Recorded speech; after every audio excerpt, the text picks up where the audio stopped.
రెక్కలొచ్చి గువ్వలు ఎగిరి వెళ్ళిపోయినా గూటి గుండెలో ఇలా ఈటెగుచ్చి వెళ్ళవే.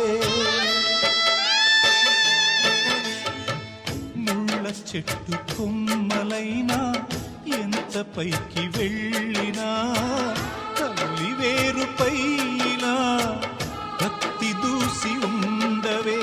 మీరే తన లోకమని బతికిన సోదరుని సాలే ఇక వెళ్ళ